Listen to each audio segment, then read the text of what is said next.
यदि आप, आपके परिवार या फिर आपके परिचितों में से कोई केंद्रीय कर्मचारी या फिर पेंशनर्स हैं, तो बहुत ही अच्छी खबर है।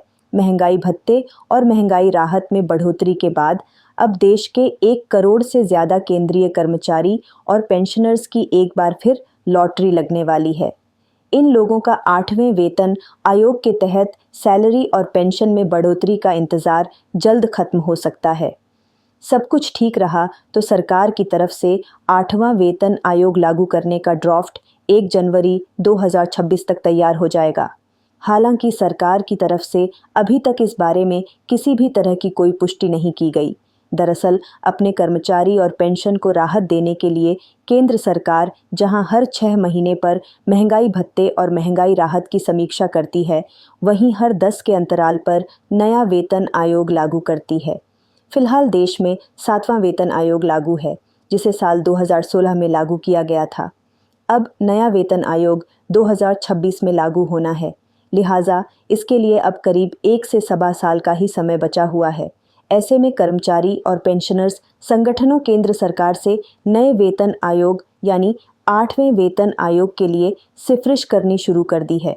इन लोगों का कहना है कि केंद्र सरकार नए वेतन आयोग की सिफारिश के लिए एक कमेटी का जल्द से जल्द गठन कर दे, ताकि उनकी अनुशंसा को समय पर लागू किया जा सके। अगर ऐसा होता है तो केंद्रीय कर्मचारी और पेंशनर्स को बड़ा फायदा होगा। उनकी सैलरी और पेंशनर्स के पेंशन में एक बड़ी बढ़ोतरी दर्ज की जा सकती है। दरअसल किसी भी आयोग की समय सीमा 10 साल की होती है। ऐसे में उम्मीद जताई जा रही है कि सरकार 7वें वेतन आयोग की समय सीमा खत्म होने से पहले सरकार 8वें वेतन आयोग पर काम शुरू कर देगी और इसके लिए गठित आयोग की तरफ से की गई सिफारिश के आधार पर केंद्र सरकार अंतिम फैसला लेगी। हालांकि केंद्र सरकार की ओर से अभी तक 8वें वेतन आयोग के गठन को लेकर किसी भी तरह का कोई ऐलान नहीं किया गया है।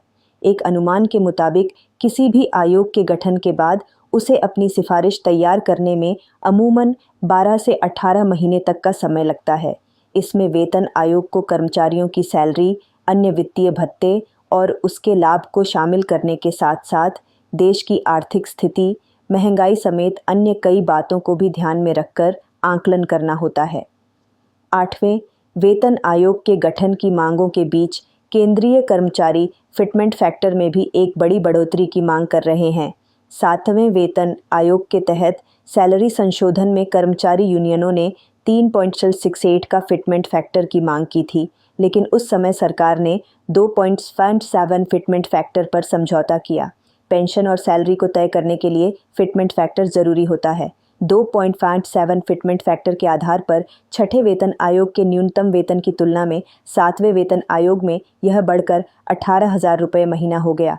इसी तरह न्यूनतम पेंशन 3,500 रुपये से बढ़कर 9,000 रुपये हो गई। अधिकतम वेतन 2,50,000 रुपये और अधिकतम पेंशन 1,25,000 रुपये हो गई। खबरों की माने तो सरकार फिटमेंट फैक्टर को 1.92 कर सकती है। हालांकि ऐसी भी खबरें आ रही हैं कि सरकार कर्मचारियों की लंबे समय से इसे 3.68 किए जाने को मान सकती है। अगर ऐसा होता है तो कर्मचारियों को बहुत बड़ा फायदा होगा। दरअसल केंद्रीय कर्मचारियों की सैलरी तय करने में फिटमेंट फैक्टर का सबसे बड़ा रोल है। फिटमेंट फैक्टर से ही कर्मचारियों की बेसिक सैलरी और भत्तों तय होते हैं।